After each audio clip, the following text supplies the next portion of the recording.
Hey there folks, this is GreenyXI, welcoming you right back to Let's Play Higurashi. This is episode 181. In the last episode, we had a sort of retelling of the whole, the sacrifice of the demon so that she would take on all of the sins of everyone else and then be killed and put on the river like the Watanagashi festival sort of cotton represents, I guess. And Hanyu had a bit of a fall and met Takano, and the big revelation at the end of the mid-chapter point was that Rika doesn't remember that Takano is the big baddie. So let's keep going and see what Oishi has to say. Oh, Akasaka-san! Long time no see. Oishi-san, you haven't changed a bit. What are you saying? I've been on an apple diet lately. I've lost a few pounds. Apple diet? Can't you tell? But just look at you. You look great. Well, I have to stay in shape for my job. Hey, Kuro-chan. Is this the guy? The one who came here a few years ago from Tokyo? Nice to see you again, Hondaya-san. It has been a while. My, look at you. Must be nice to be so young. Well, since you came such a long way, let's just head to a restaurant. I'm a regular there, so I'm sure we can get in before it opens. Come on. Ushi-san, are you sure? Don't you still have some work to do? What? Not at all. I'm on special training with a mission investigator from Tokyo headquarters. Come on, let's get going. Oh wait, I gotta make a phone call first. They're greenhorns compared to someone like you, but I put some help together for us. Ah, there you are. Kuma-chan, do you want to come play with us tonight? Ushi-san, you really haven't changed a bit. Akasaka used to think Oishi wasn't serious enough about work, but after experiencing many different things in the real world, that preconception had completely disappeared. Oishi is that way because of his experience. It's not always best to take things seriously. In this world, sometimes being that frank can help. In Akasaka's case, people often tell him to relax more. But in Uishi's case, maybe he should straighten out a little. Come on, Akasaka-san, let's go. Yes, at once. Yeah, good answer. You sound like a veteran police officer now. Glad to hear it. The old Akasaka would have thought Oishi was making fun of him, but by now he could take it as an honest assessment. So is this going to be how it is now then? Half a chapter of our main characters and half a chapter of Oishi and Akasaka. Boy, you sure can't drink, Akasaka-san. I don't think I can keep up with you. Must be true that one gets old, he can't drink as much as before. You're too modest. I'm just better because an intelligence officer is to be able to hold his liquor. I have a budget set aside at all times for training with my young colleagues. Japanese sake, Western liquor, Chinese liquor, whatever. Sometimes I drink at little bars, sometimes at expensive clubs. Ah, that sounds pretty good. I'll have to join you to coach them sometime. Yes, please come teach us your tricks. Young guys nowadays often talk about how they can't drink. I couldn't drink at all at first, you know. The more you drink, the better your body adjusts to alcohol, the more you enjoy drinking. That's right. You listening, Kuma-chan? Yeah, I heard. I can down quite a few now. No, really, you're right. When you first teamed up with Oishi, you were already drinking oolong tea with a toast. That's no good. A toast has a very important meaning. If you don't drink any alcohol, you're saying you're not satisfied with the party. So when I see young people like that, I tell them, I'm not saying that you have to drink up in one gulp, but your first round has to at least be a medium mug. When Akasaka first came to Okinamaya, he was very nervous, but there was no trace of that tension left in him. Seeing that, Oishi realised just how much Akasaka had learned in the past few years. There you go, Akasaka-san. Man, you've really grown a lot more dependable. During the years I've been waiting to retire, you've grown so much. Might be time for the younger generation to take over, huh? That's not true. If there's one thing I've learned, it's that the only thing that matters is experience. Leave the hard labour and the crime scenes to us young officers while you veterans take pride at your desks and work us to the bone. Did you hear that, Kuma-chan? Did you? Okay, I heard him. I'll give it everything I've got. Ushi, Kumagai-kun is already giving it everything he's got. He's diligent about his patrols to make up for your distaste for them. You know how Ushi-san is, right? I've only worked with him for a few days, but I understand what you're going through. Even so, he'll make you into a good cop. Just believe in him. Yes, sir. I'll do my best. But even if I learn how to drink, I can't learn how to be good at mahjong. Ushi-san takes all my pay before I can give it to my wife. Mahjong's the intellectual baggage you need. The more you play, the more confident you get. Let's play together later. I'll teach you how not to lose. Ushi, he's a good guy, huh? Kinda reminds me of how you were when you were young. That can't be. I wasn't nearly as handsome. It was unusual for Oishi to enjoy anyone's company this much. Akasaka and Oishi only worked together for a few days. They'd exchanged some holiday cards since, but that was about it. Ushi had no idea how happy it would make him to see such a greenhorn grow into a dependable cop.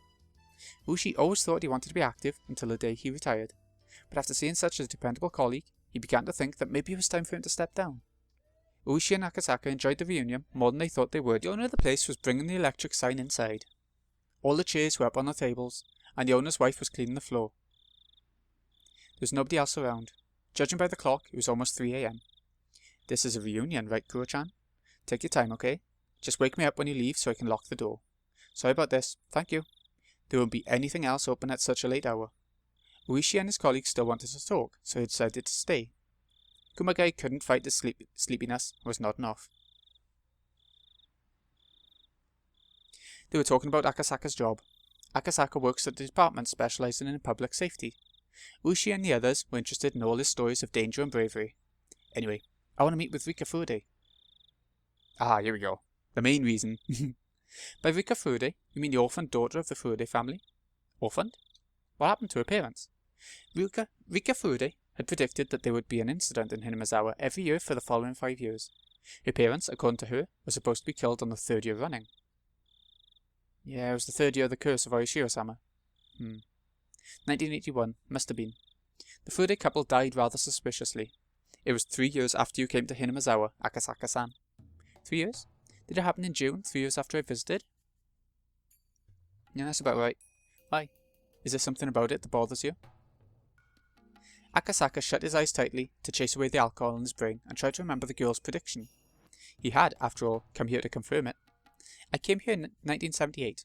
And what about the damn construction site manager? Oh, that's the guy I played mahjong with. How's he been doing? It was in the newspaper, I think. Maybe it was just in the local ones. And he was killed in a fight with the other workers that year. Rika Furude had predicted that he'd be killed in a gruesome way, that his body would be dismembered. Was he mutilated? See, you know about it already. That's exactly it. His right arm's still missing too. It's so unfortunate. The following year, on the same day in June 1980, Sato's parents will be pushed to their deaths. Maybe it should be called an accident. A lamentable accident. I'll continue. The following year, the year after the manager's death, I think... Let's see. I know. Satoko-san, it was. I think she's a little girl. Did her parents die in an accident? Oh, how much do you already know? That's right. The dam supporters, the Hojo couple, fell off a cliff while on vacation, though it still hasn't been confirmed if it was an accident or an incident. And the following year, on the same day, in June 1981, my parents will be killed. And the following year... Yes, Rika Furude's parents died, but none of those incidents make sense. You sure know a lot about the curse for Yoshiro-sama. None of those incidents were made public because of pressure from the locals, so I'm surprised at how much you know about them. I can't believe this. But even you can't know about the following year, because starting with the 4th year in a row, we decided to investigate secretly. I think I know about it anyway. Following year, on the same day, in June 1982, Sato's mean aunt will die. Her head will be smashed in. Following year, so that was last year, Satoko-san from earlier, wasn't her aunt beaten to death? Shit, you're right. Akasaka-san, how do you know so much? I think I know who will be killed this year after that. What? Are you saying? Besides, the year after last year means it's this year. I'll be killed. It'll be in June of 1983. In other words, this month. Rika Furude will be killed. Ushi and the others were at a loss for words. Akasaka had talked about the 4 mysterious incidents. Although he had been far away, he belonged to a very special unit of public safety. It could have been possible for him to find out about their secret investigations. That was why it wasn't that odd for Akasaka to mention the series of mysterious deaths, even though he had been far away from Hinamazawa. However, not only did he know about them, but he also named the next victim. Uishi and his co-workers had sobered up entirely. Akasaka-san, it's getting late. We're all exhausted, so let me get to the bottom of this. What is it that you're trying to say? Okay. All this is what she told me when I was in Hinamazawa in June of 1978. What? Uishi couldn't believe what he was hearing. He was left speechless. I know it's hard to believe. When she told me back then, I thought she was just being a mischievous little girl. But she told me she was going to be killed in the 5th year running. In other words, she asked me to help her, I think. The main purpose of my visit to Hinamazawa this time is to find her and ask her if she still needs my help. Akasaka-san, I'm retiring this year. I want to take revenge on the people who killed the manager on the 1st year. I'll jump on any lead I can find. So let me just confirm this with you. What you just said isn't a joke, is it? If it is, you better tell me right now. I'm telling you the truth. Rika Furude told me this in June 1978. But at the time, I didn't think anything of it, so I didn't tell you about it. I'm very sorry. No, you didn't know. Even if you had told me, I don't think I would have believed you. Only because it happened 4 years in a row do we believe you now. Uishi must have been thinking that if only Akasaka had told him back then, he could have saved his friend. But what the old man from forensics just said was right too. Uishi wouldn't have believed him back then. And his friend would have died anyway, and Uishi would have been left with regret at not being able to do anything. That's true. I should be the one apologizing. Still. Rika Furude. Why Rika Furude?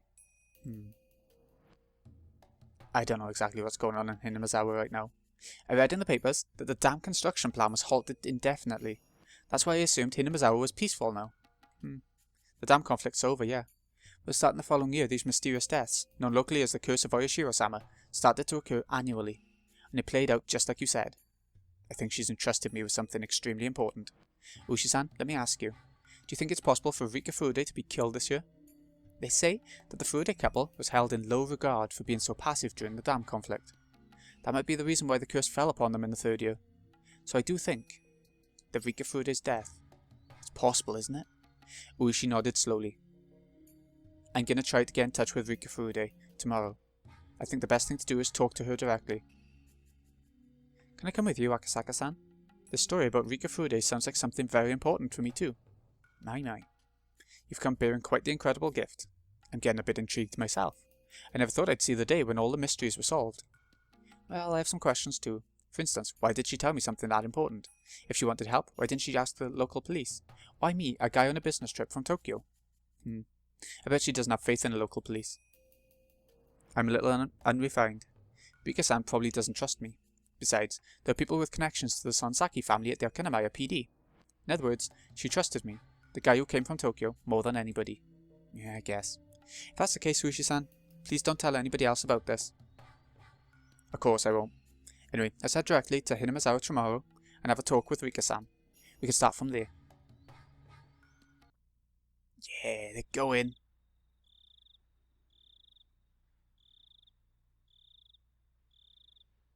Okay, I'm gonna have to go and have food a sec. I'll be right back. And grub is gone. It's hard to believe, but it's the truth, isn't it? It was in the middle of the night. Only the sounds of insects and Satoko snoring could be heard. Rika was sitting by her favourite window.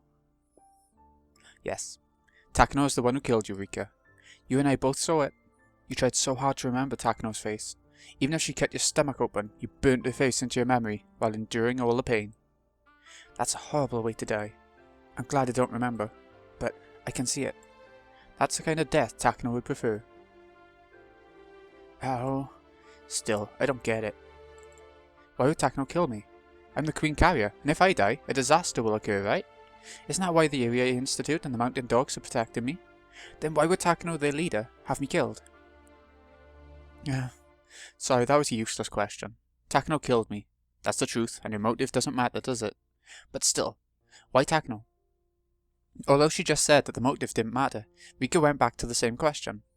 The reason why Takano was protecting the Queen Carrier wasn't because she wanted to prevent the rest of Hinamizawa from developing the syndrome.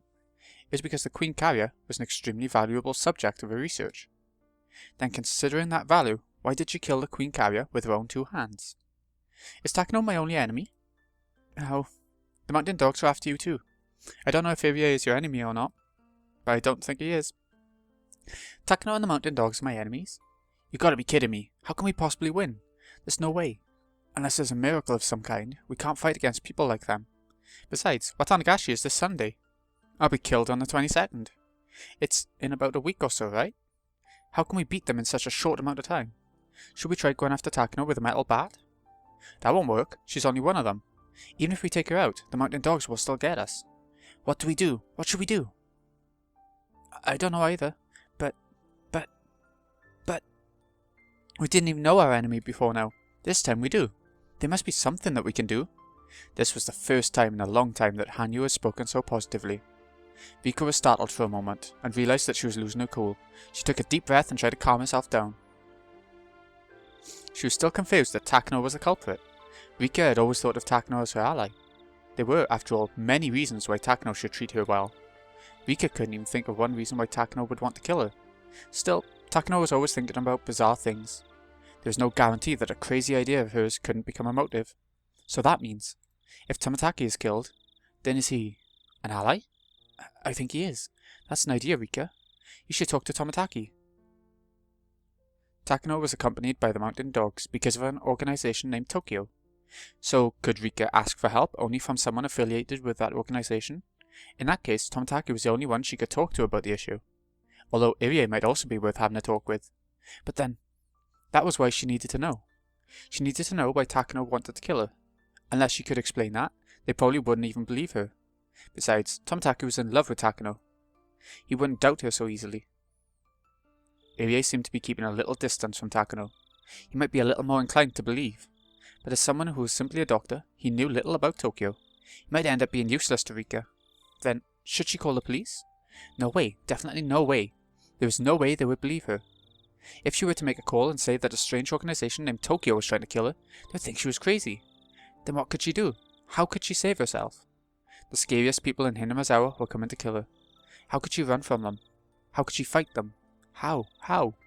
If she had remembered the scene of Takano killing her, then she wouldn't have been so confused. Because seeing is believing. But she didn't remember. This was just what Hanyu was telling her.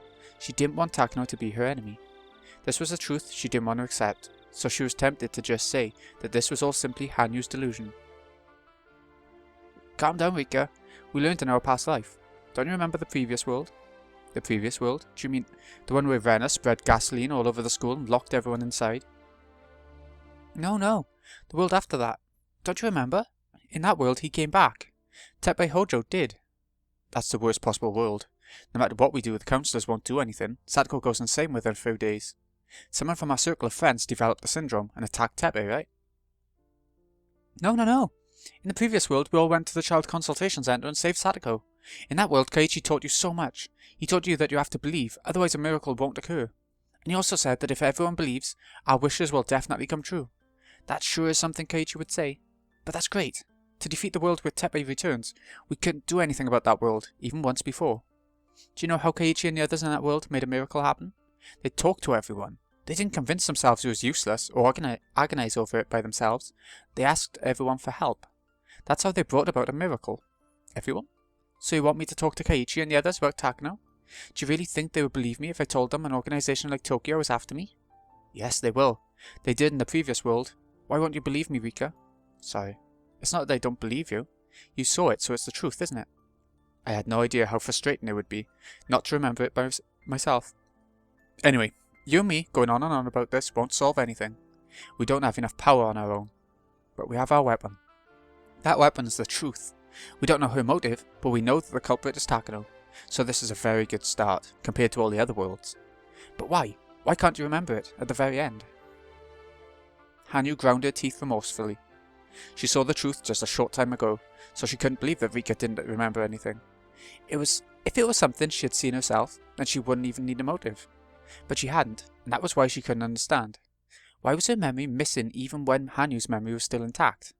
Did that mean their long journey was about to end? Perhaps her infinitely repeating journey was already over. This was the last world of all.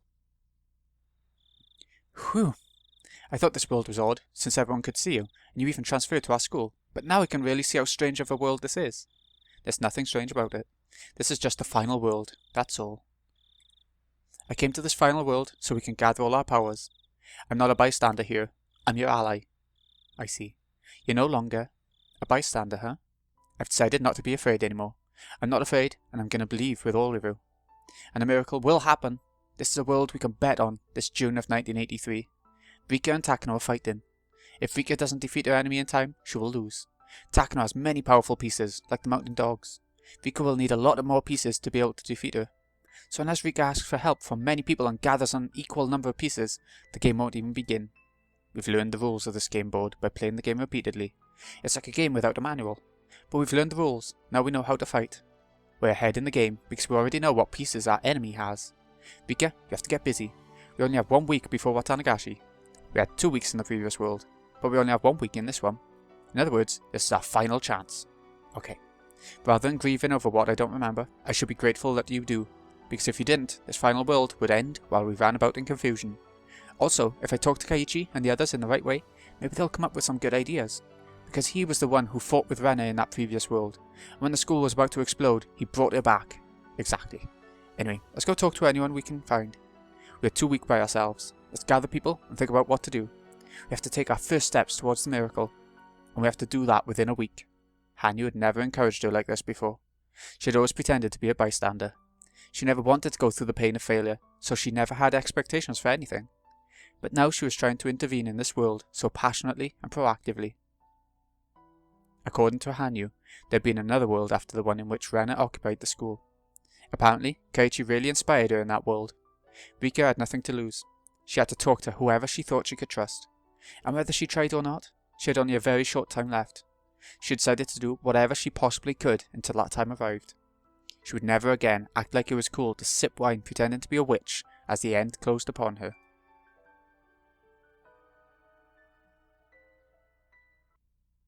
Oh, all inspired. Hello! It has been a while. This is Nomura. Yes, thank you for the detailed documents from the other day. Thanks to that data, men from the Ministry of Health and Welfare now understand how dangerous Higurashi syndrome is. That's the accomplishment of you and the late Dr. Takno. I've only made sure that you receive your fair assessment is all. Anyway, I'll make sure the Prime Minister reads your documents. He's our leader after all. I'll have the most important person in this country read your article. I'll make sure he understands what important research this is, and why Higurashi syndrome is an issue that needs his attention. Also, I'll make sure the present board of directors realise how stupid they were to ignore your research and ridicule your grandfather's thesis. Indeed. I have great news for you.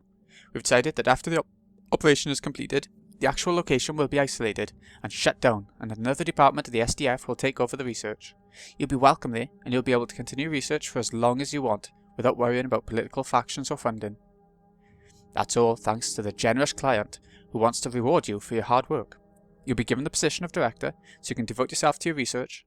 Isn't that wonderful? Finally, you'll be able to accomplish something that overturns common knowledge by researching Higurashi syndrome and the existence of parasites that influence human thought. No, I'm not just saying that to flatter you. That's what we really think. I see. Sorry to take up your time. I'll be going now. I'll get in touch with you again. The woman put down the handset of her car phone, and she picked it up again and made another call. Please transfer me to extension 1001. Yes, this is Watanabe. Watanabe. Yes, the issue from the other day has been taken care of. Yes. Major Takano's documents are wonderful. I made some people from the National Research Centre go along, so the men believed it without questioning. This is that mystery woman, right, who was encouraging Takano? It must be. Mayo, even. Yes, that's no problem either. Most of the cabinet ministers from enemy factions will be either leaving the country or going on vacation, so they'll be out of Tokyo after the 20th. Yes. There are still some unsettled issues, but everything will be sorted by June 23rd. Yep. Therefore, the on-site operation will take place at midnight on June 22nd, and the Prime Minister will be asked for emergency sanctions on the 23rd. Yes, everyone aiding the Prime Minister on that day will be our people. You won't even question a thing. Yes, I'm certain. The Prime Minister will definitely sign Emergency Manual 34. Afterward, an investigation into Alphabet's duties will be taken up, and the Okino, Chibi, Chiba, and old Koizumi factions will lose a great deal of sway. Yes, that's right. It's only a matter of time before we succeed with the Asian Amity and Reconstruction Summit. That's true. If there's money to spend on developing domestic nuclear arms, or the Japanese-American alliance spanning the Pacific, then it would be more profitable for our nation to spend it on ODA toward China. The 21st century will be the era of China, with their nation claiming a good portion of the world's population. Japan gets nothing out of wagging its tail for the US anymore. Yeah, I know. 21st century is almost here, yet we're still saying that communism is the greatest evil. Maybe we've been watching too many bad American propaganda movies. Yes, I understand. Okay, then I'll see you in Macau next week. Yes, I love to gamble. Yes, it was nice talking to you. I'll get in touch with you soon. The woman put down the handset of her car phone and took a breath. She smiled in satisfaction and picked up the handset again. Give me the Chief Cabinet Secretary, please. Yes, this is Miyazawa. New name every time. Yeah, it's me, Chief Akuno. Huh, this mystery woman is getting more face time than in the anime for sure. And I can't really remember the manga very well. I've got it all, but I can't remember it very well. I can't remember her being in it, but I'm sure she must have popped up. Just 1 week. 8 then Infinity. I like that. I like the picture it had for the achievement. Okay, any tips? Still, no tips. There's an achievement on Steam for seeing all the tips, so I know they're coming. It's just not yet. So, this has been Greeny XI. I hope you've enjoyed Chapter 6. We're going on to Chapter 7 next time. I'll see you again in a bit for Chapter 7. And I don't really know how this is going to go, so I can't really say what's going to happen next time. But, yeah. Thanks again for watching, folks. See you again in a bit.